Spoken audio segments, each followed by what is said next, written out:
जी महाराज की जय।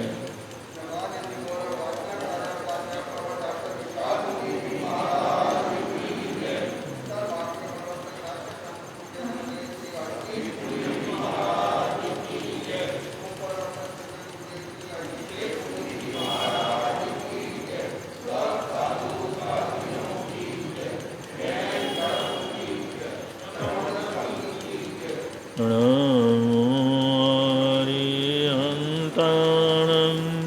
नमो सिद्धाणं नमो आयर्याणं नमो वज्रायं नमो लोये सवसावनं येषु पञ्चणमुकारो सर्वपापनाशनो मङ्गलानं च सर्वेषां परमं वै मङ्गलं मङ्गलानं च सर्वेषां परमं वै मङ्गलम् धम्मो मङ्गलमुदिता संयमुतवो देवामितं नमसन्ति दशधम्यशयमणो जादुमशवोपेशो त्वमरो अव्ययैरसं प्रणयपुष्पं विलामे सोऽयपिणेयि अप्पयं हेमये समणमुता ये लोये सन्ति साणो विहङ्गमवपुषेषु नानवत्ति शणैया वयं च वित्तिर्ममो प्रणयको आगणेषु यन्ते उभेषु अमरया मोहसमुदा ये भवन्ति अनिश्चिया नानापिण्डरयानन्दा तेन मुच्यन्ते शृणोति।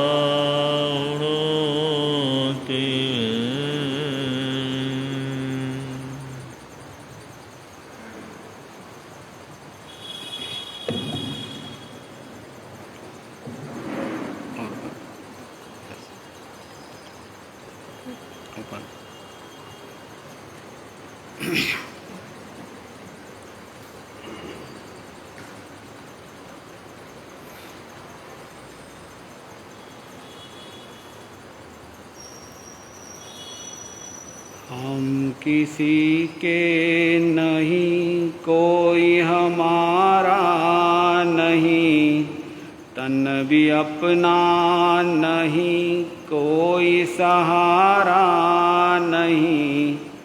कर्म जैसे करोगे वैसी डगर, समता भावों से जीवन सुहाना बने। अपने जीवन के जोहरी स्वयं ही बने, क्या पता फिर ये मौका मिले ना मिले। अपने जीवन के जोहरी स्वयं ही बने, क्या पता फिर ये मौका मिले ना मिले। अनंत जीवों की रक्षा भी करना हमें, पाई अनमोल घड़ियाँ लुटाना नहीं। जा रहा है समय घड़ी ये जन्म, जल्दी जल्दी सभी हम तैयारी करें। अपने जीवन के जोहरी स्वयं ही बने, क्या पता फिर ये मौका। सपने सारे अधूरे ही रह जाएंगे, जाने कब दिन मेरे पूरे हो जाएंगे। जिंदगी का पल भर ठिकाना नहीं, चेत चेत रे चेतन क्यों भूल रहा। अपने जीवन के जोहरी स्वयं ही बने, क्या पता फिर ये मौका मिले ना मिले। क्या पता फिर ये मौका मिले ना मिले। अनंत अनंत जिनेश्वर प्रभु, आराध्य गुरुदेव एवं अत्र विराजित परम आदरणीय परम श्रद्धेय पूज्य गुरुदेव के पावन श्री चरणों में शत नमन।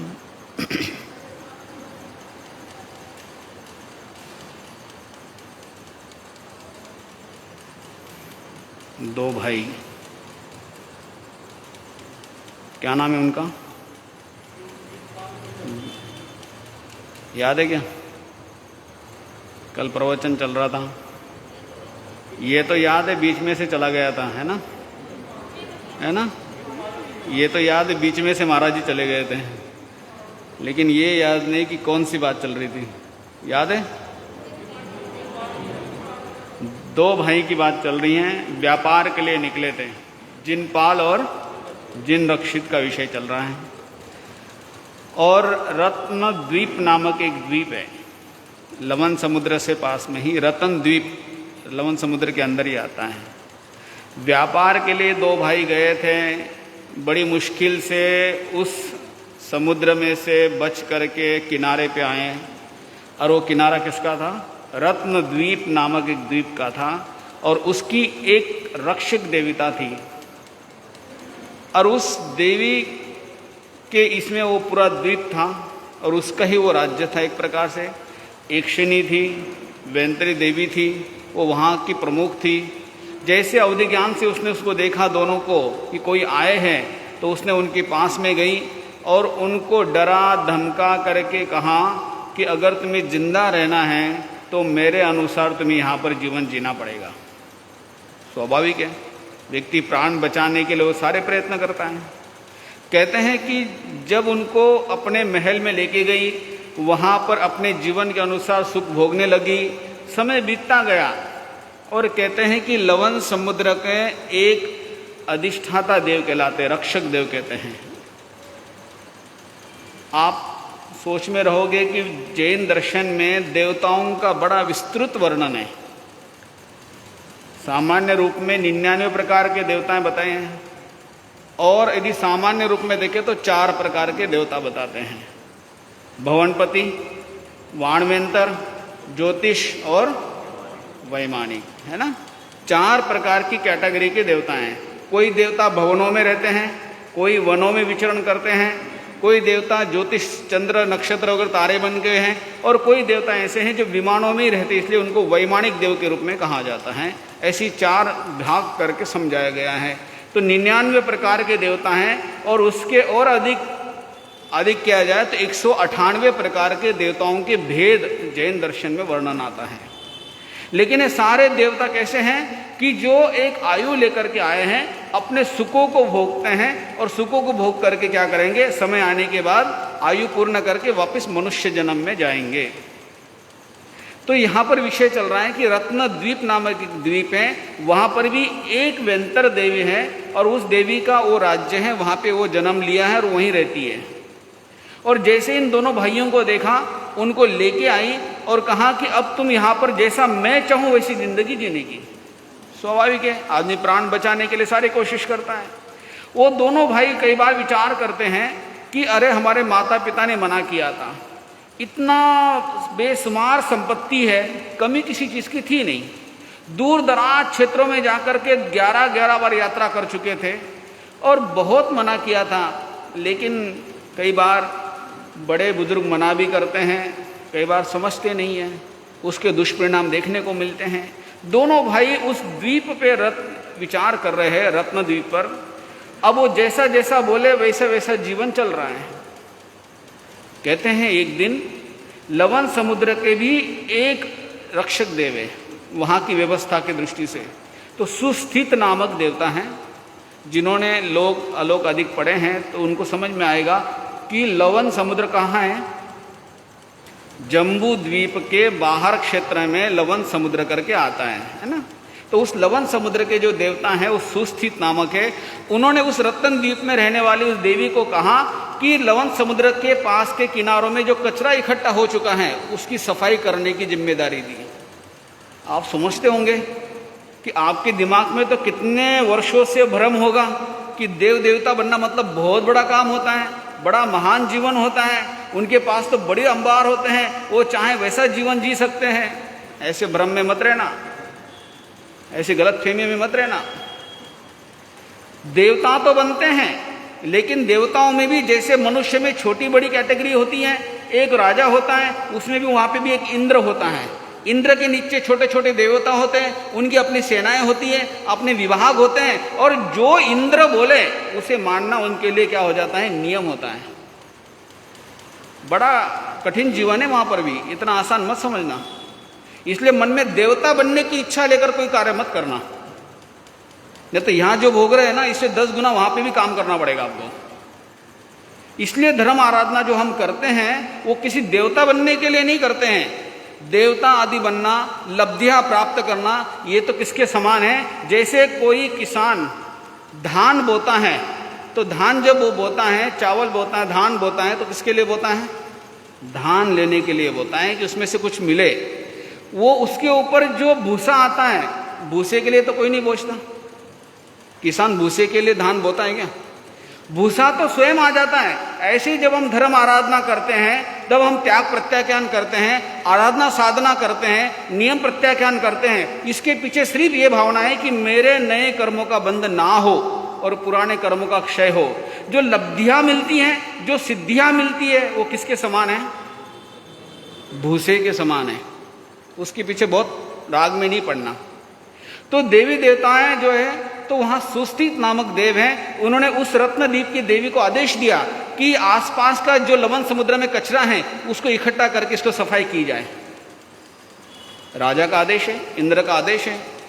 देवी जाने लगी, उसने इन दोनों को कहा, भाइयों को, जिनपाल और जिनरक्षित को, कि मैं कुछ दिनों के लिए आसपास सफाई करने के लिए जा रही हूं, थोड़े समय के थोड़े दिन के बाद आ जाऊंगी, तुम यही रहना। अगर तुम्हारा मन नहीं लगे तो पूरब दिशा की तरफ एक अच्छा सा वन है, बहुत अच्छे अच्छे सुंदर सुंदर चीजें हैं, वहां अपना मन लगाना। वहां भी तुम्हारा मन भर जाए तो पश्चिम दिशा की तरफ भी बहुत अच्छे अच्छे वन हैं, बहुत सी अच्छी मन लगाने वाली चीजें हैं, वहां चले जाना।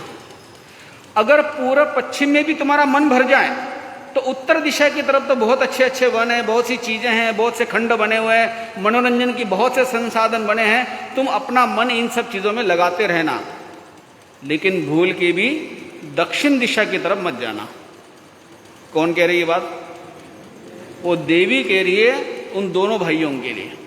अब वो तो नए थे, जैसा देवी बोलेगी वैसा वो कर रहे थे, लेकिन मनुष्य का एक ऐसी स्थिति है कि कभी अगर आपको बोला जाए कि ये काम मत करो तो क्या होता है। अगर आपको बोले कि ये बैग खोलना मत, बैग पड़ी है, तुम्हारे मन में कभी भाव ही नहीं आते कि इस बैग को खोलना चाहिए। अगर कोई बोल के गया इसको खोलना मत, और जगह याद आए ना है, लेकिन वो बैग क्या होगी, याद आती रहती है। ये मनुष्य का मन है, मनुष्य की कमजोरी है। जो चीज की मना की जाए उसकी इच्छा और ज्यादा पैदा होती है। अब वो तीनों तो घूम के आ गए तीनों दिशा के वनों में। अब उन दोनों भाइयों के मन में आता है कि चलो एक बार दक्षिण दिशा को देख के आ जाते हैं। फिर कहते हैं नहीं नहीं, उसने मना किया है, उधर जाओगे तो ऐसा हो जाएगा, बहुत बहुत काले काले सांप है, बहुत डरावनी चीजें उसने बताई थी। कहते हैं आखिर में दोनों भाइयों का मन तैयार हुआ और वो दोनों ही दक्षिण दिशा की तरफ गए। जाते गए काफ़ी दूर जाने के बाद जब वो देखते हैं, दूर से ही उनको दुर्गंध आ रही है, भयंकर दुर्गंध आ रही है, जैसे कोई सड़ांड है, जैसे कोई मांस वहाँ पे बहुत सालों से पड़ा हुआ हो, बहुत समय से पड़ा हो। दुर्गंध इतनी ज़्यादा हो रही है और वो उस दिशा में और आगे आगे आगे आगे बढ़ रहे हैं। देखते हैं एक बहुत खुला सा एक क्षेत्र बना हुआ है और चारों तरफ हड्डियाँ ही हड्डियाँ पड़ी हुई है, दुनिया भर की गंदगी फैली हुई है, इतनी भयंकर बदबू आ रही कि खड़ा नहीं हो सकते हैं। लेकिन उनके मन में जिज्ञासा थी, वो आगे तक गए और बहुत बड़ा एक वध स्थल बना हुआ है, वहाँ पे देखते हैं एक व्यक्ति हैं जिसको सूली का मतलब जिसको एक नुकीली चीज़ के ऊपर लटका के रखा हुआ है। अभी उसके प्राणांत होने में है, प्राणांत हुए नहीं है, इतनी भयंकर तड़पन है, इतनी वेदना है, इतनी तकलीफ है, इतनी भयंकर कष्ट है उसमें। वो आदमी उस कष्ट में भी क्या हो रहा है, अपनी वेदना को प्रदर्शित कर रहा है। जैसे वो दोनों भाई गए, उन्होंने देख कर के बहुत ज़्यादा मन सिहर उठा उनका। उस व्यक्ति के पास में गए, उसको पूछा, भाई तुम कौन हो? तो बोले, तुम यहाँ कहाँ आ गए? बोले, मैं भी तुम्हारे जैसा ही व्यापार के लिए निकला था, मेरे साथ भी ऐसी ही दुर्घटना घटी, उसकी वजह से मैं इस द्वीप में आ गया और इस देवी के इसमें मैं फंस गया। अब देवी का ऐसा है, जब तक इसका मन रहे तब तक ये सुख भोग लेगी, उसके बाद इसी जगह पे ला करके क्या करती हैं, इसमें मरवा देती है। अब दोनों भाई डरने लगे। उन्होंने पूछा, कोई रास्ता बताओ इसका। बोले, रास्ता एक ही है कि पूरब दिशा की तरफ एक यक्ष है, उसका नाम है शैलेश करके एक यक्ष है, उसकी तुम आराधना करो, भाव भक्ति से पूजा करो, व्यंतर जाति का देवता है, उसकी खूब प्रार्थना करो। और जब वो बोले कि किसको तारू किसको तारू किसको तारू, तब बोल देना कि मुझे तारो मुझे तारो मुझे तारो। फिर वो अपने पीठ पे बिठा लेगा और तुम्हें अमुक जगह पे जाके छोड़ देगा। यही एक रास्ता बचा हुआ है।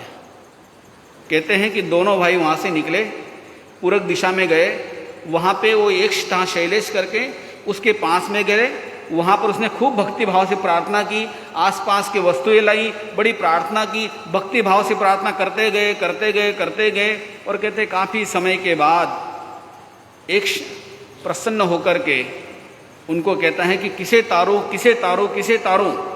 तो दोनों भाइयों ने कहा कि हमें तारो। वर्णन करते हैं कथाकार कि उन्होंने कहा यक्ष ने कि मैं लेके तो जाऊंगा तुम्हें, जहां तुम्हें जाना है मैं छोड़ दूंगा, लेकिन मेरी एक शर्त है। शर्त यह है कि मेरे पीठ के ऊपर बैठने के बाद तुम पीछे मुड़ के नहीं दे सकते, क्योंकि वो रत्नदीप की देवी आएगी, वो बहुत ज़्यादा खराब है, बहुत ज़्यादा कुटिल है, उसकी बुद्धि बहुत ज़्यादा खराब है। वो नए नए तरीके बताएगी, नए नए मार्ग बताएगी, बड़े अच्छे अच्छे शब्द बोलेगी, श्रृंगार रस की बातें करेगी, बड़ी मोहित करेगी। अगर तुम में से किसी ने भी उसकी बातों में आए, उसकी आवाज़ में आए, उससे आकर्षित हो गए, उसे राग में आ गए, मैं उसी समय में तुम्हें नीचे गिरा दूंगा। दोनों भाइयों ने कहा ठीक है, हमें कोई दिक्कत नहीं है। वर्णन करते हैं कि जैसे वो वहाँ से उसने बिठाया, बैठ के जब वो जाने लगा तो काफ़ी दूर जाने के बाद इधर देवी आई और देवी ने देखा महलों में कहीं है ही नहीं, पूरब की तरफ, पश्चिम की तरफ, उत्तर की तरफ। अब उसे समझ में आ गया कि दोनों तो भाग के चले गए लगता है। अवधि ज्ञान से उसने देखा कहाँ गए हैं, देखा कि जो यक्ष था वो यक्ष उनको अपने साथ लेके भाग रहा है, वो भी उसके पीछे पीछे गई। कहते हैं कि उसने इतने प्रेम भरे शब्द बोले, इतने करुण भरे शब्द बोले, इतने मीठे मीठे शब्द बोले, उससे मोहित हो जाए, राग में आ जाए, आसक्ति में आ जाए, इतने विलाप भरे शब्द बोले उसने। कहते हैं कि जिन पाल तो बिल्कुल स्थिर रहता है, लेकिन जिन रक्षित का मन डोलने लग जाता है। और बार बार उसने इस प्रकार के शब्द बोलने के बाद वर्णन करते हैं कि जिन रक्षित पिघल गया, उसने हल्का सा पीछे देखा, पीछे देखते यक्ष ने उसको क्या कर दिया, नीचे गिरा दिया। गिराते ही देवी ने उसको पकड़ा और तलवार से उसके टुकड़े टुकड़े कर दिए। यक्ष जिनपाल को लेकर के चंपा नगरी में आता है, जहाँ उनका मकान है, जहाँ घर है, जहाँ उनका महल बना हुआ है। अपने पिता के पास आता है, वहाँ उसे छोड़ता है, यक्ष को धन्यवाद करता है कि तुम्हारी वजह से मैं सुखरूप अपने घर पहुँच गया हूँ। जिसकी संभावनाएं नहीं थी, जिसकी कल्पना नहीं थी, दूर दूर तक संभावनाएं नहीं थी कि हम उस जगह से लेकर यहां पहुंच पाएंगे। जीवन का अंतिम क्षण उसे नजर आ रहा था, लेकिन अपनी सूझबूझ और बुद्धि से, शांत चित्त से, एकाग्र मन से उसने किसी के प्रलोभन में न आते हुए उस यक्ष के सहयोग से वहां पहुंच गया। अपने माता पिता के पास बैठा, उसको सारी घटना सुनाई, हम कैसे कैसे हुए, लवण समुद्र में कैसे जहाज टूट गया, वहाँ से क्या परिस्थितियाँ हुई, कैसी घटनाएं घटी, और कैसे हमारे जो बड़े भाई है वो कैसे भाई नीचे गिर गए और क्या स्थिति बनी है। समय बीतता गया। वर्णन करते हैं कथाकार कि समय आने के बाद उनके मन में वो बात निकलने को तैयार नहीं। स्वाभाविक, इतनी बड़ी घटना कैसे निकलेगी। दुनिया में हर घटना के दो पहलू हो सकते हैं। आप उस घटना से अगर अच्छा सीख सको तो अपने जीवन के मूल्य को समझ जाओगे। अगर उस घटना से अगर आप समझ जाओ तो आप श्रेष्ठतम रास्ता अपना सकते हैं, अन्यथा तो आप संसार को बढ़ाने वाला भी रास्ता अपना सकते हैं। जिन रक्षित के मन में जिन पाल के मन में आता है कि जिन रक्षित का जीवन तो गया, माता पिता ने बहुत समझाया था कि तुम इतने दूर दूर यात्राएं मत करो, व्यापार बहुत हो गया, इसको कम कर लो, लेकिन हमने बात मानी नहीं। और कहते हैं कि भगवान महावीर स्वामी का उस चंपा नगरी में प्रवेश होता है, उनकी वाणी सुनते हैं, मन में भाव जगते हैं, और कहते हैं कि अनुव्रत की जगह उन्होंने महाव्रत को अंगीकार कर लिया और दीक्षा लेकर के कहते हैं इतने कर्मों को क्षय किया उन्होंने। पहले देवलोक में अभी है, आने वाले समय में महाविद्य क्षेत्र में जन्म लेके सिद्ध बुद्ध मुक्त होने वाली आत्मा है। भगवान कहते हैं जिन पाल जिन रक्षित के संबंध में अगर जीवन में कहीं मर्यादा होती, जीवन में अगर मर्यादित जीवन होता तो व्यक्ति बहुत सी समस्याओं से क्या हो सकता है, बच सकता है। आचार्य हेमचंद्र जी 11वीं शताब्दी के बड़े महान साधक और विद्वान संत हुए हैं। आचार्य हेमचंद्र जी कहते हैं जैसे एक लोहे का गोला गरम किया हुआ, तब तो बिल्कुल लाल बुंद हुआ, एकदम गरम हुआ गोला, उसको जहां जहां भी आप रखोगे वो क्या करेगा, अपने आसपास की जो जो चीजें उसके संपर्क में आएगी उसको क्या करेगा, उसको जलाता जाएगा। बात समझ में आ रही है आपको? एक आग से तपा हुआ गोला जहां जहां भी रखा जाएगा, जिस जिस क्षेत्र में रखा जाएगा, जिस जिस जगह जाएगा, उसके आसपास के सारे क्षेत्रों को क्या करेगा, वो जलाएगा। ठीक इसी प्रकार से व्यक्ति जहां जहां भी जाएगा, जिस जिस जगह पे भी जाएगा, उस जगह पे जो जो क्रियाएं होगी, उस क्रिया से क्या होगा, उसका क्या होगा, कर्मों का बंध होगा। इसीलिए भगवान कहते हैं कि दिशा परिमाण व्रत बहुत महत्वपूर्ण व्रत है। आपको लगता होगा कि क्या दिशाओं की मर्यादा करनी चाहिए कि हमको 10,000 किलोमीटर से नहीं जाना, अरे हम जाएंगे नहीं, ऐसा आपको लगता है, आप नहीं जाओगे। लेकिन आने वाले समय में कभी मौका मिल जाए, आदमी को काम मिल जाए, जरूरतें मिल जाए, व्यापार बढ़ जाए, आवश्यकताएं हो जाए, कहीं दूर दराज यात्राओं में चला जाए, व्यक्ति के अंदर की अगर निमित्त मिल जाए और उस निमित्त से व्यक्ति के अंदर एक से बढ़कर 2 लोभ बढ़ते जाते हैं। और जैसे जैसे लाभ मिलता है वैसे वैसे लोभ बढ़ने में क्या देरी लगती है। 18 प्रकार के पाप होते हैं। पाप कितने होते हैं? 18 प्रकार के। प्राणातिपात, मृषावाद, अदत्तदान, मैथुन, परिग्रह, क्रोध, मान, माया, लोभ, राग, द्वेष आदि आदि, है ना। 18 प्रकार के पाप है। 18 प्रकार के पापों को रोकने का सिर्फ एक माध्यम है, दुनिया में कोई माध्यम नहीं दूसरा। आप बता सकते हैं दिन भर में आप कितने पाप लगते हैं आपको? कभी सोचा है? पहली बात तो 18 पाप याद नहीं, है ना, ये बड़ी कठिनाई है। यहीं से शुरू करते पहले तो, है ना। तो सोचेंगे कहां से हम, विचार कहां से आएगा मन के अंदर? पहले तो 18 प्रकार के भगवान ने पाप बताए कम से कम, और एक पाप से हजारों लाखों करोड़ों मार्ग है पाप के लाने के। जैसे एक प्राणातिपात है। प्राणातिपात का अर्थ होता है प्राणों का पात करना, घात करना, मतलब हिंसा करना, छोटे से शब्द में बात करें तो हिंसा करना। अब एक हिंसा शब्द को, किसी के जीवों की हत्या होना, हिंसा होना, तकलीफ होना, कष्ट देना, ऐसे दिन भर में कितने तरीके अपने पास। उठते, चलते, बोलते, खाते, पीते, ऐसी कोई क्रिया नहीं है जिसमें हिंसा नहीं हो रही है। हमारी मन से हिंसा हो रही है, वचन से हिंसा हो रही है, हमारी काया से हिंसा हो रही है, हजारों लाखों प्रकार है जिससे हिंसा हो रही है। आप विचार कीजिए, 18 प्रकार के मार्ग हैं, उन 18 प्रकार के मार्गों से हजारों लाखों करोड़ों प्रकार की हिंसा हमारी हो रही है, हजारों प्रकार के पाप हमारे पास आ रहे हैं। तो क्या करना चाहिए? संतरा ले ले? नहीं, यही एक रास्ता बचा है। लेकिन भगवान ने वो भी तो नहीं कहा, तीर्थंकर भगवान ने वो भी नहीं कहा कि तुम संथारा ले, ये भी नहीं कहा। उन्होंने ये भी नहीं कहा कि आनंद श्रावक उनके पास बैठे हैं, प्रवचन सुन रहे हैं, उनकी वाणी सुन रहे हैं, उनकी वाणी सुनते हैं, भगवान उनको अनेक प्रकार के व्रतों के बारे में बता रहे हैं। लेकिन जब उन्होंने सारी बातें सुन ली,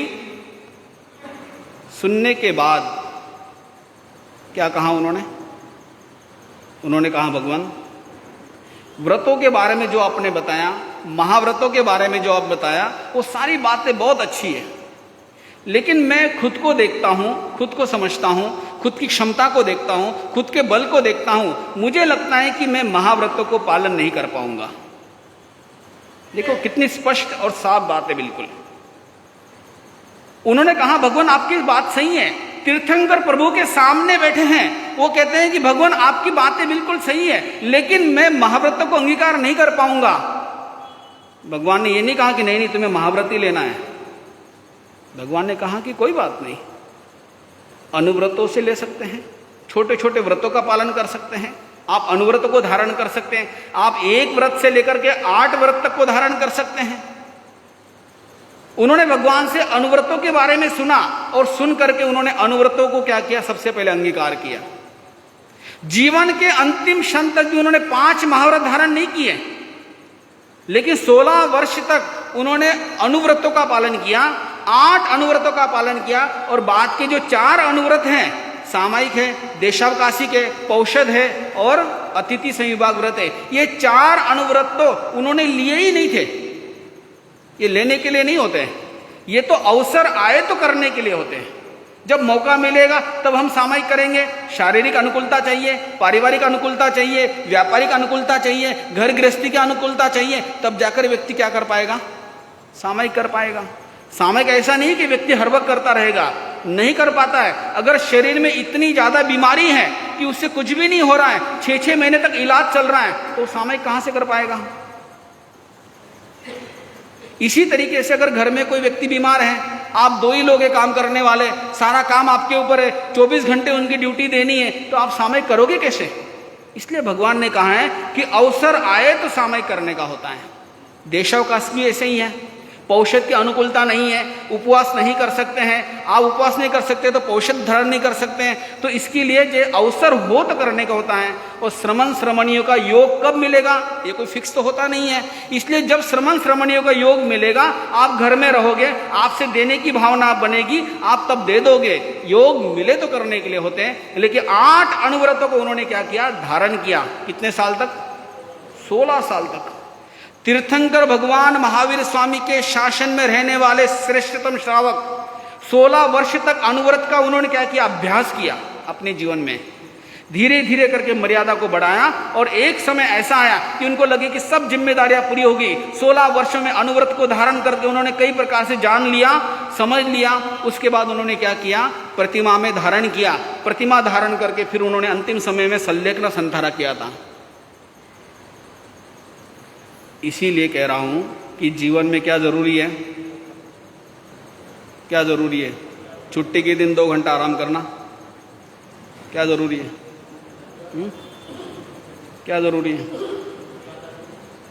रात को आंख बंद होती है, निद्रा में जाते हैं, सुबह कब आंख खुल गई मालूम नहीं, आंख खुलती मालूम नहीं पड़ता है, 6 घंटे चले गए, 8 घंटे चले गए, 10 घंटे चले गए, एक एक दिन पे दिन जा रहे हैं, मन में एक भाव मन में नहीं आता है कि हमारे अंदर मर्यादा लानी चाहिए, और बिना मर्यादा के आपका जीवन कभी भी स्थिर नहीं हो सकता है। इसको आप पक्का गार्ड बांध के रख लीजिए अपने दिमाग में।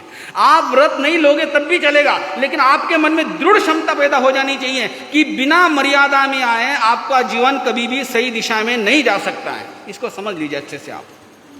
आपको लगता होगा कि मैं बहुत बार बार एक ही विषय को बोल रहा हूं। मैं इसलिए बोल रहा हूं कि ये पुराना क्षेत्र है हमारा, 70-80 साल से गुरुओं का क्षेत्र है। आप ओसवाल परिवार से हो, बचपन से आपको संस्कार है जैनियों के। आज व्रत लेने की अगर आपके मन में भावना पैदा नहीं हो रही है तो ये बहुत बड़ा अपयश है एक प्रकार का।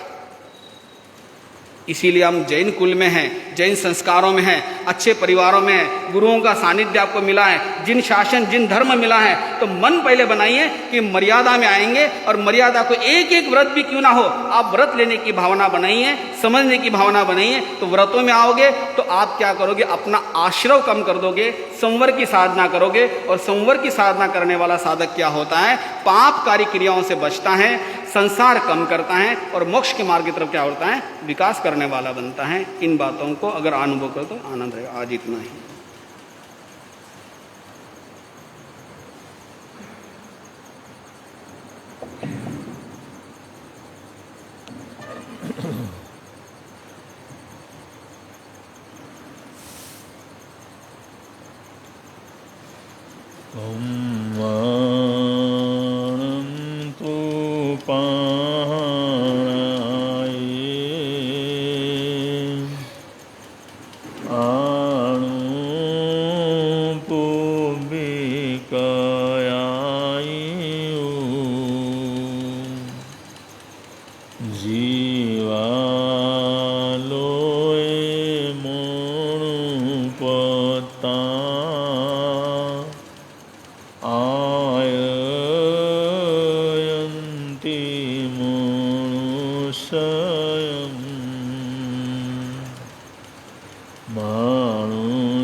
प्रभु परमात्मा का संदेश है,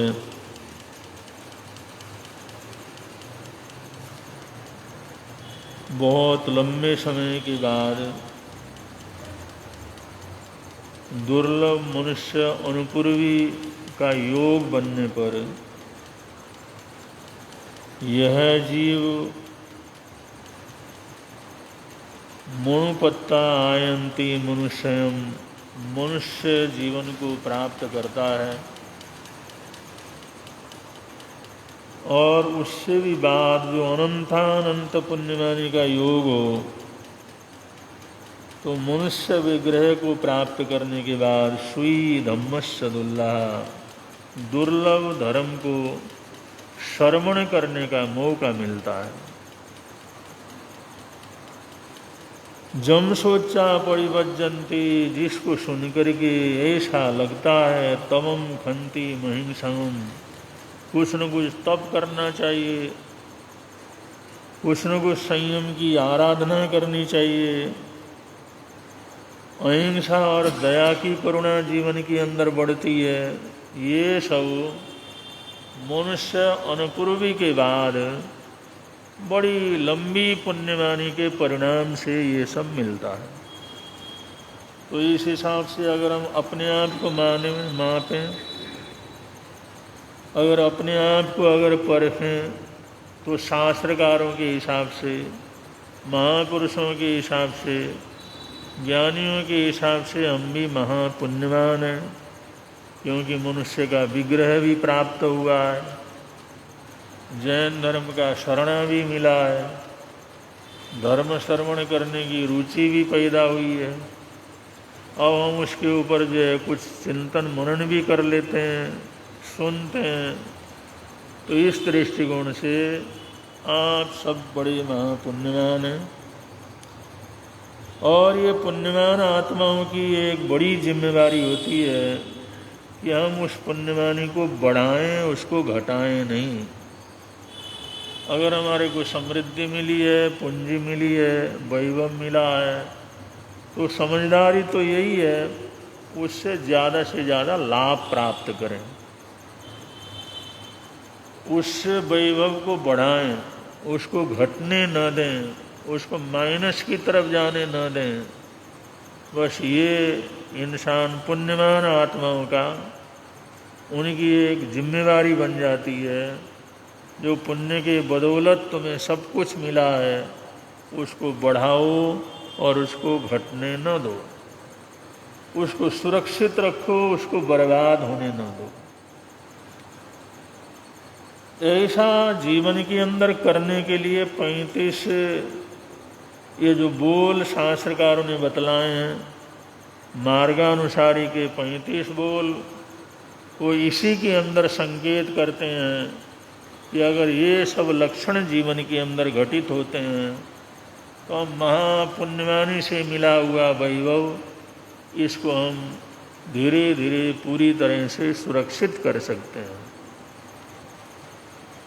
तो समयज्ञ होना, परिस्थितियों को समझना, परिस्थितियों को समझ करके निर्णय लेना, उसके अंदर संघ की उन्नति को, समाज के हित को या भगवान के शासन के गौरव को पहले रखना, ये जो है मार्गानुसारी का एक विशेष लक्षण होता है। वो समय को समझे और शासन के गौरव को बढ़ाए, अपनी पुण्यवानी को 4 चांद लगाए। ऐसे करने वाले लोग ये महान आत्माएं होती हैं, भद्रिक आत्माएं होती हैं, प्रशंसनीय आत्माएं होती हैं। और ऐसे लोगों के नाम में भी बरकत पैदा हो जाती है। नाम लेने से भी सुकून मिलता है, नाम लेने से भी हमारे को अच्छा लगता है, जिन लोगों ने ऐसा काम जीवन के अंदर किया है। बहुत लंबे समय पहले जब उत्तर भारत की ऐसी स्थिति थी, जिस इलाके के अंदर हम रहते हैं, दिल्ली के बाजू में ये उत्तर प्रदेश का इलाका, इसको छोटी लाइन बोला जाता है। छोटी लाइन, पहले छोटी लाइन की गाड़ी चलती थी, अंग्रेज़ों ने शुरू किया था, तो इस इलाके का नाम छोटी लाइन पड़ा। और दिल्ली में बड़े थानकों के अंदर चांदनी चौक था और सदर बाज़ार था, और ये सब्जी मंडी का थानक तो एक बाद में कॉलोनी के रूप में शहर के बाहर विकसित हुआ था, वरना 2 ही बड़े थानक थे, चांदनी चौक और सदर बाज़ार। सारा व्यापार वहाँ से होता था, सारी दुनिया वहाँ पर आ जाती थी। लाल किले के अंदर राजाओं का निवास रहता था। तो चांदनी चौक, दिल्ली आने वाले चांदनी चौक में आते थे, सदर में ही आते थे। और दुनिया राजधानी होने की वजह से किसी भी प्रदेश से दिल्ली के अंदर आने वाले साधु साध्वियाँ, उनको ये प्रेरणा मिलती थी, अगर जैन समाज को देखना हो, धर्म ध्यान को देखना हो, उनकी भावना भक्ति देखनी हो, तो हम छोटी लाइन के अंदर क्या जाइए, चले जाइए। तो छोटी लाइन के अंदर ये जो क्षेत्र आते थे, आज गांव सारे के सारे करीबन बहुत कम जैनियों की संख्या रह गई है।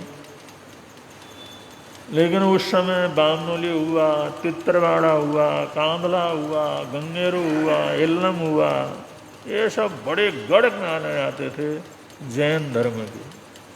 बड़े बड़े साधु साध्वियों के चतुर्मास होते थे, बड़ा भारी विचरण रहता था। आज हम 2024 में बात कर रहे हैं। 1934 में परम घोर तपस्वी निहाल चंद जी महाराज सामने बामनोली के अंदर श्री शांति स्वरूप जी उनकी दीक्षा की घोषणा कर दी थी। वह इनका बामनोली के अंदर दीक्षा होगी।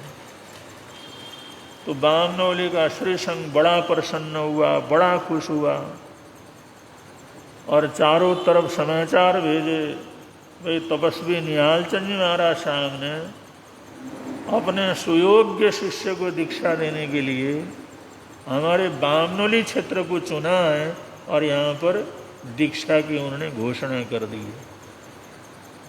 ये घोषणा होने के बाद उस समय तीनों ही संत थे, तपस्वी निहाल चंद जी महाराज साहब, वयोवृद्ध श्री खूब चंद जी महाराज साहब और फूलचंद जी महाराज साहब। जब ये घोषणा हुई तो पूज्य श्री भागमल जी महाराज साहब ने मन बनाया हम भी बामलुगनी के अंदर जाते हैं, क्योंकि तपस्वी जी वहाँ पर हैं और उनके पास दीक्षा होनी है। बड़े भद्रिक संत थे, प्रसिद्ध संत थे भागमल जी महाराज साहब। और त्रिलोकचंद जी महाराज साहब ने भी मन बनाया और त्रिलोकचंद जी महाराज साहब अर्ध शताब्धानी थे। अर्ध शताब्धानी, अर्ध शताब्धानी ये होता है जैसे हम बैठे हुए हैं, महाराज बैठे हुए हैं, लोग को कहते हैं वे अपना नाम बताओ और अपना प्रश्न पूछो। तो एक उठा, उसने कोई प्रश्न पूछा और अपना नाम बताया। दूसरा उठा, उसने अपना प्रश्न पूछा, नाम बताया। तीसरा पूछा, उसने अपना प्रश्न पूछा, नाम बताया। नाम के साथ प्रश्न पूछना होता था भरे हुए सभा के अंदर। और वो 50 जने, वो 50 प्रश्न वहाँ पर सामने जिस समय रखते हैं और ये शताब्धानी लोग ये बैठ करके पूरी तरह से सुनते रहते हैं, देखते हैं। बस जहाँ प्रश्न कोई पूछ रहा और उसका नाम उसने बताया है, प्रश्न बताया है, वो लिखते नहीं हैं, नोट नहीं करते, सामने बैठे और 50 जनों ने प्रश्न पूछा, अपना नाम सहित प्रश्न पूछा। 50 प्रश्न पूछने के बाद फिर वो, क्योंकि अर्ध शताब्दानी थे, तो फिर वो उनका जवाब देना प्रारंभ करते थे।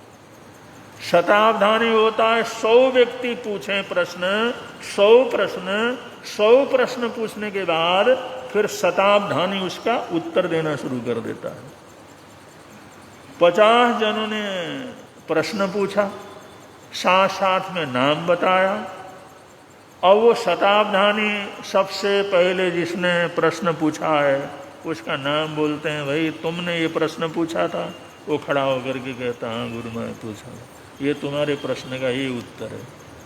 फिर दूसरे ने जो प्रश्न पूछा वो कहना, भाई तुमने ये प्रश्न पूछा था, उसको खड़ा करते और उन तुम्हारे प्रश्न का ये जवाब है, ये जवाब देते। अब देखो कितना दिमाग होता होगा, कितनी शक्ति होती होगी। 50 जनों का नाम और उसके नए पुराने सारे रहते थे, कोई ऐसा पहचान वाला हो ऐसा कुछ नहीं। भरा हुआ मैदान है या हॉल है, उसके अंदर खुला जो है वो कर दिया, जिसने भी पूछना हो उसमें बहनें भाई छोटे बड़े जो भी पूछना चाहे पूछे। 50 जने अपना नाम सहित प्रश्न पूछ लेते थे और पंडित त्रिलोकचंद जी महाराज साहब एक एक करके 50 जनों का नाम भी बताते और उनका प्रश्न भी बताते और उनका उत्तर भी दे देते। अब आप लोग अनुमान लगाइए ये कितने ज्ञानी थे, कितना उनका क्षय पसंद था, कितनी यादाश्त थी उनको। और वरना आदमी 10 आदमी 4 नाम नहीं बता सकता है, आगे पीछे हो तो कोई नहीं बता सकता। सुबह नाश्ता करके आए और पूछा जाए क्या क्या नाश्ता किया, तो वो न पता नहीं क्या क्या किया, वो ध्यान देना पड़ता है। अब कहाँ याद रहता है, थोड़ा याद करके देखो कहाँ याद रहता है। कल की बात हमारे को याद नहीं आती, तब की बात याद नहीं आती।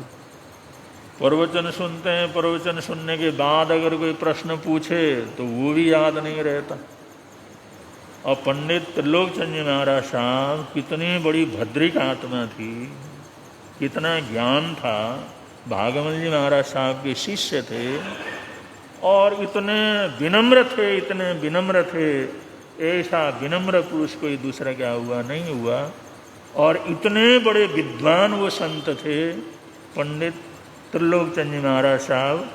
जब तपस्वी निहालचंद जी महाराज साहब का संथारा लिया, तब भी वो यहाँ पर भागमल जी महाराज साहब, त्रिलोकचंद जी महाराज साहब तभी आ गए थे। पता लगते ही उनका संथारा हुआ है तो तभी आकर के यहाँ पर, जब तक संथारा नहीं सीजा तब तक यहीं पर मेरठ के अंदर रहे। तो शांति स्वरूप जी की जिस समय दीक्षा की घोषणा हुई तो त्रिलोकचंद जी महाराज साहब भी पहुँच गए थे, भागमल जी महाराज साहब पहुँच गए थे। उसी समय अपने शिष्य परिवार के साथ कस्तूरचंद जी महाराज साहब पधारे और उसी के लिए कपूरचंद जी महाराज साहब भी वहाँ पर पधारे अपने शिष्यों के साथ। ऐसे कई सिंगाड़े, कई भद्र पुरुष जो है वहाँ पर पधारे। तो ऐसे आसपास के बहुत संत लोगों का भी वहाँ पर जाना हुआ।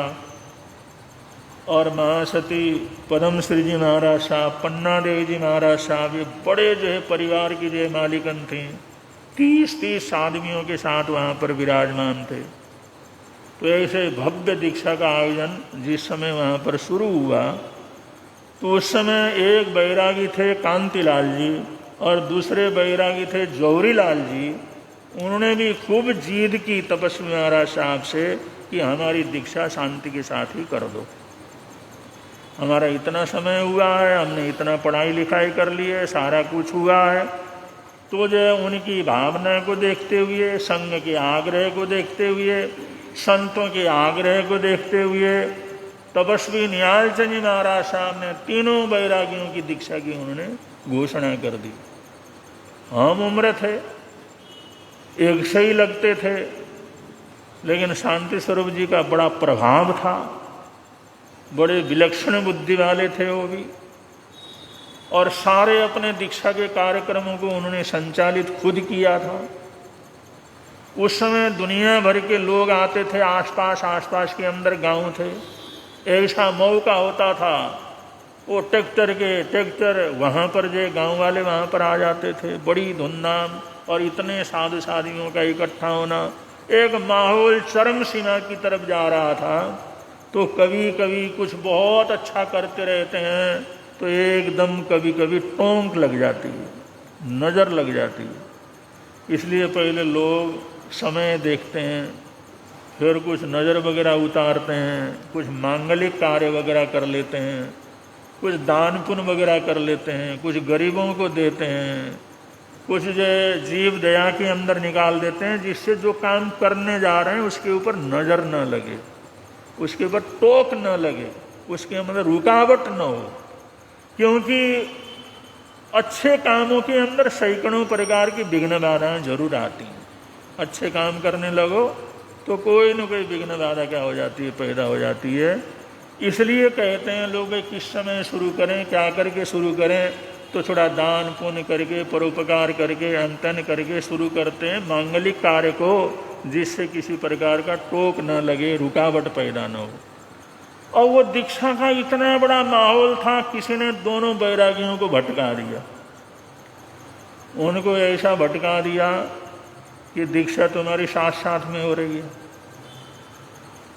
तो जौहरीमल को बता दिया तू छोटा बनेगा तो तेरी नाक कट जाएगी। कांति को बता दिया तुम्हारे इतने विद्वान हो तुम, अगर तुम छोटे बन गए तो तुम्हारी इज्जत क्या रहेगी। और दोनों के अंदर झगड़ा शुरू हो गया। और वो दोनों कहने लगे भाई दीक्षा तो होनी है, लेकिन पहले किसको चोटी दिया जाएगा, पहले किसको पाठ पढ़ाया जाएगा। और जो संत भी थे और सबने समझाया भी, सतियों ने भी समझाया।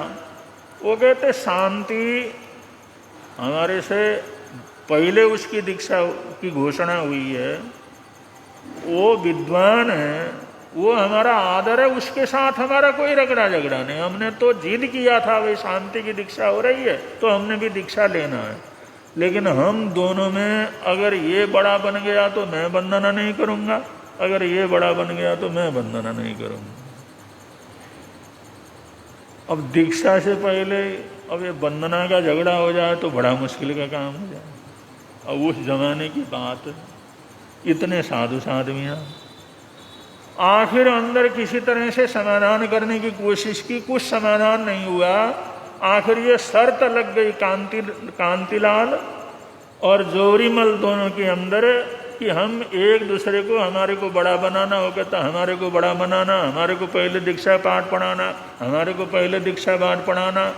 जब शांति का नाम आता उसकी कोई बात नहीं, वो तो बड़ा है ही है, उसकी तो पहले घोषणा हो चुकी है, वो तो बड़ा होएगा ही होएगा। उसके साथ हमारा कुछ नहीं, 10 बार वंदना कर देंगे, लेकिन इसको वंदना नहीं करेंगे। वो कहता है इसको वंदना नहीं करेंगे चाहे कुछ भी हो जाए। अब बात बढ़ते बढ़ते भतंगा हो जाता है, छोटी सी बात भी बड़े रुकावट पैदा हो जाता है। आखिर ये झगड़ा बढ़ते बढ़ते कानों में पहुंच गया तपस्वी महाराज के कानों, और तपस्वी महाराज साहब वो सोचने लगे ये क्या तमाशा है भाई, अब दीक्षा लेने चल रहे हो और ये वंदना नहीं करेंगे, इसको बड़ा बनाना, इसको छोटा बनाना, ये रगड़ा झगड़ा, और बिल्कुल शर्त लगा के लड़ रहे हैं। और जिस समय ये बात उन तक जिस समय पहुंची तो निहालचंद जी महाराज साहब जानते थे शांति बड़ा बुद्धिमान है, उसको बुलाया, शांति को बुलाया, शांति को ही बुलाओ, उसके सामने बात करेंगे। और शांति स्वरूप जी महाराज साहब को बुलाया, उस समय बैरागी थे वो, और तपस्वी महाराज ने उनको धमकाया, भाई शांति क्या तमाशा बना रखा है तुम लोगों ने, और अपने को ही धमकाया जाता है ना, उनको थोड़ी धमकाया वो किसी को अपने को ही धमकाया जाता है। अगर जो दुकान के अंदर शेर बैठता है तो नौकरों की बजाय अपने जो लड़कों को ही धमकाता है, उनको कहता तूने ऐसा क्यों किया, ऐसा क्यों किया। नौकर देख करके डर जाता है तो अपने लड़कों को नहीं छोड़ता तो हमारे को कहाँ छोड़ेगा तो ये कुछ एडमिशन के तरीके होते हैं, कुछ जो दूसरे को समझाने के तरीके होते हैं। तो तपस्वी महाराज ने कहा भाई ये बतला दो मेरे को सीधा, तुमने दीक्षा लेना या नहीं लेना, तुम्हारी वजह से हमने दीक्षा की घोषणा की। उन्होंने कहा दीक्षा तो हमने हर हालात के अंदर लेना है। उन्होंने कहा जब लेना ही है तो फिर आगे क्या सोचना, नहीं अगर ये बड़ा बना तो हम बनाना नहीं करेंगे, ये बड़ा बना तो हमारी विनती है कि हमारे को बड़ा बनाना, इससे छोटा नहीं बनाना। तपस्वी महाराज को गुस्सा आया, वैसे तो गुस्सा आता नहीं था, बड़े भद्री का आत्मा थे। शांति स्वरूप जी महाराज साहब ने उन दोनों को समझाया, देखो भाई, शांति स्वरूप जी महाराज साहब ने देखा भाई तपस्वी महाराज को गुस्सा आ रहा है, इनकी नाराजगी बढ़ रही है, तो लक्षण देख करके ही समझ गए। उन्हें का प्रार्थना की भगवान ये अब ऐसे चलते फिरते यहाँ पर बात आ गई है, आप इसकी कोई चिंता न लें, आप बिल्कुल बेफिक्र रहें, ये सब हमारा अपना काम है, हम निपटा लेंगे, हम निपटा लेंगे। और 2 दिन का हमारे को आप 1 दिन का समय दे दो, 1 दिन का समय दे दो, सब निकाल देंगे। और वो साथ में जो थे दूसरे वो सोचने लगे शांति कैसे निपटाएगा, लेकिन जिस समय उन्होंने कहा भाई, उन्होंने कहा चलो हम आपस में गुरु महाराज को इस प्रसंग के अंदर नहीं डालना, वो भद्री का आत्मा है, तपस्वी आत्मा है, तुम खाम का झगड़ा लेकर के गुरुदेव के चरणों में आ गए, यहाँ आने की क्या जरूरत थी, अरे मेरे से ही बात करना था, पहले उधर ही बैठ के बात कर लेते, चलो गुरु महाराज बस 1 दिन के बाद हम फैसला करके आ जाएंगे आपके चरणों में। उनसे क्षमा याचना वगैरह करी, इनको लेकर के चले गए और बातचीत वगैरह हो गई। उन्होंने बहुत समझाया, अरे दीक्षा लेने चल रहे हैं तो कम से कम कुछ तो विवेक रखो, कुछ तो भाव रखो, और माहौल इतना है और दीक्षा देने का टाइम आ रहा है, ये जो सब मांगलिक कार्यक्रम शुरू हो चुके हैं, दुनिया भर के लोग आ रहे हैं और तुम ऐसा अड़ंगा लेकर के बैठ। उन्हें कहा वंदना करने में क्या जाता है, कौन सी बात होती है, नहीं भाई शांति कोई भी बात हो मानने को तैयार है, लेकिन इसको वंदना नहीं करूँगा। और कहता है इसको वंदना नहीं करूँगा, ये बड़ा बना तो इसको वंदना नहीं करूँगा, जो तू कहे सब करने को तैयार है, लेकिन जहाँ वंदना की बात आई तो हम नहीं करेंगे। तो गुरुजी ने श्री शांति स्वरूप जी महाराज साहब ने उन्होंने कहा देखो भाई, पहले तो ये निर्णय कर लो, दीक्षा लेना है ना, ये पहले तुम बताओ, दीक्षा तो लेना, अगर दीक्षा लेना तो ये फैसला मेरे ऊपर छोड़ो, अगर तुम मेरे को मानते हो, मेरे को आदर देते हो, सम्मान देते हो, मुझे को अपना भाई समझते हो, तो इसका फैसला करने की जिम्मेवारी मेरे को दे दो, और जो मैं फैसला करूंगा वो बात तुम्हारे को मानना होगा। उन्होंने सोच के बताते हैं। अब उन्होंने सोचा और क्या सोचना था, चलो भाई शांति को क्या कर देते हैं, दे देते हैं, जो भी कहेगा कर लेंगे। अब उनकी अपनी कैपेसिटी थी, उनका अपना चरित्र था, उनका बोलने का ढंग था, उनको समझाने का तौर तरीका था, उनका अपना व्यक्तिगत प्रभाव था। तो आखिर में उन्होंने दोपहर तक ये बतला दिया, शांति जो तुम फैसला करोगे मानने के लिए तैयार। देखो उल्टा पुल्टा कुछ भी फैसला हो, आज दोस्ती की कसम है, अगर मैंने जिम्मेदारी ली है तो तुम लोगों ने मैं जो फैसला करूं उसको मानना होगा। ये वचन दे दो मेरे को पूरी तरह से, इसके बाद कुछ दूसरी बात नहीं होगी, वरना एक ही विकल्प रहेगा, तुम्हारी दीक्षा कैंसिल हो जाएगी। या हम तो गुरु महाराज के पास तो आ गए समझा करके, लेकिन हमने कुछ न कुछ फैसला तो लेकर के जाना, और कुछ न कुछ लेकर के तो जाने थे समाधान। उसके लिए तुम कहो जो मैं फैसला दूं उसको मानना। आखिर जो है दोनों को समझाया, उन्होंने से वचन लिया, और वचन लेने के बाद उन्होंने कहा कि देखो मैं गुरु महाराज के पास चलता हूँ, और हमने जो है जो दीक्षा लेना है ना, हम दीक्षा जो लेंगे अपने उम्र के हिसाब से, जिसकी उम्र बड़ी है उसको बड़ा बनाएंगे, जिसकी उससे छोटी हो उसको छोटा बनाएंगे, और जिसकी उससे भी छोटी हो तो उसको छोटा बनाएंगे। कहीं ना कहीं तो कुछ न कुछ करना पड़ेगा। चलो उम्र के हिसाब से दीक्षा हम क्या कर लेते हैं, ले लेते हैं। तो दोनों कहने लगे इससे तो तू छोटा बनेगा, शांति तेरी दीक्षा की हुई है और तेरी दीक्षा की घोषणा हुई है, और तू सब तर तेरे साथ हमारा कोई रगड़ा झगड़ा थोड़ी है। अगर ये ऐसा करते हैं तो तू तो सबसे छोटा बनेगा, ये कैसे हो सकता है। उन्होंने कहा छोटा बन गया तो हुआ क्या, अपने भाइयों से छोटा बनना कोई बुरा है क्या। अरे हम तीनों मित्र हैं, भाई हैं, बैरागी हैं, अगर तुम्हारे से छोटा बनता हूं तो कोई मेरे को दिक्कत है। अरे भाई इतने साधु संतों को हम दर्शन वंदना करेंगे तो वो कहता तू हमारे को वंदना करेगा। अरे इतने दुनिया भर के संतों को करूंगा, तुम्हारे को करूंगा तो क्या हमारा मत्था घिस जाएगा, 3 बार कर दूंगा वंदना, इसमें क्या सोचने की वाली बात है। अब इसमें इतना जो अड़ंगा करने वाली बात क्या है कि मैं सबसे छोटा ही बनूंगा, जो उम्र के हिसाब से जो आएगा उसी तरह से करेंगे, इसके अलावा कोई दूसरा रास्ता नहीं है। और ये फैसला मंजूर हो तो हम क्या करते हैं, चलते हैं। उन सबको मनाया, और मना के बाद जो है फिर तपस्वी महाराज साहब के चरणों में गए और जा करके वंदना की, और वंदना करके कहा गुरुदेव हमने अपना फैसला कर दिया है, हमारी दीक्षा आप पूर्व निश्चित उसके अनुसार हम दीक्षा क्या करें, प्रदान करें। तो तपस्वी महाराज ने पूछा भाई क्या फैसला कर लिया ये तो बताओ। तो जिस समय हुआ तो हमने ये फैसला कर लिया जिसका उम्र जो है बड़ा रहेगा वो बड़ा बनेगा, जिसकी उम्र छोटी रहेगी वो छोटा बनेगा। उसी क्रम से दीक्षा का पाठ पढ़ाया जाएगा, उसी क्रम से बड़ा छोटा क्या करेगा हो जाएगा। तपस्वी महाराज ने शांति स्वरूप जी की तरफ देखा, तू तो बड़ा है ना। उन्होंने कहा गुरु महाराज इसमें क्या जो है करना है, अरे समाज में हमारे वातावरण में अच्छा वातावरण, इसमें बड़े छोटे की क्या बात हो ना गुरुदेव। ये तो मौका मिलेगा संतों के दर्शन करने का, वंदना करने का, कर्मों को तोड़ने का, एक आदर सत्कार करने का। इसमें वंदना करने में छोटी बात क्या हो सकती है। हम नमो लोय सब्ब सावनंग से सारी दुनिया के संतों को तो वंदना करते ही हैं, और उसमें कर दिया तो कौन सी बात है। हाँ बिल्कुल इसमें निश्चिंत रहिए, जो हमने फैसला किया उसी तरह से क्या करना है, हम आशीर्वाद दो। हमने जो फैसला ले लिया है उसी फैसले के साथ आप दीक्षा का पाठ हमारे को पढ़ा दो। बरादरी वाले सारे विरोध में, संत विरोध में, उन्होंने कहा नहीं, कोई किसी तरह का कोई विरोध नहीं करेगा, हम छोटे बनेंगे, जो हमने जो फैसला किया उसी तरह से काम होगा। तो बंधु बिगड़ता बिगड़ता काम श्री शांति स्वरूप जी ने बैरागी अवस्था के अंदर ही ऐसा पूरा का पूरा जो है दूर किया। फिर उनकी दीक्षा का पाठ उनके जो है उम्र के हिसाब से ही उनकी दीक्षा का क्या हुआ, पाठ हुआ। तो कांति स्वरूप जी बड़े बने, जौहरीलाल जी दूसरे नंबर पर बने, और शांति स्वरूप जी तीसरे नंबर पर। तो इस तरह से दीक्षा का पाठ जो है वहाँ पर हुआ, और बड़ी शांति के साथ बड़े अच्छे वातावरण के अंदर वहाँ पर जो है बामनोली के अंदर ये दीक्षा 1934 के अंदर क्या हो गई, संपन्न हो गई। तो हमारे आराध्य गुरुदेव का जीवन बचपन से इतना प्रभावशाली होने के बावजूद, इतना विद्वान होने के बावजूद, और इतना चरित्रशील होने के बावजूद उनके अंदर विनम्रता थी और समय को परखने की ताकत थी। और वो दूरदृष्टि थी, भाई हम ऐसा निर्णय करेंगे तो इसका परिणाम ऐसा होगा।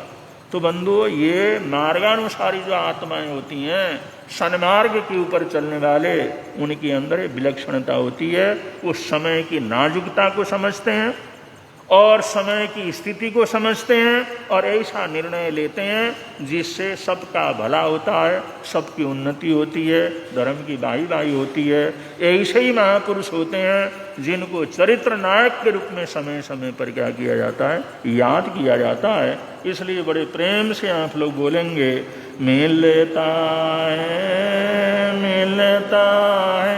आनंद प्रभु की वाणी से, मिलता है आनंद प्रभु।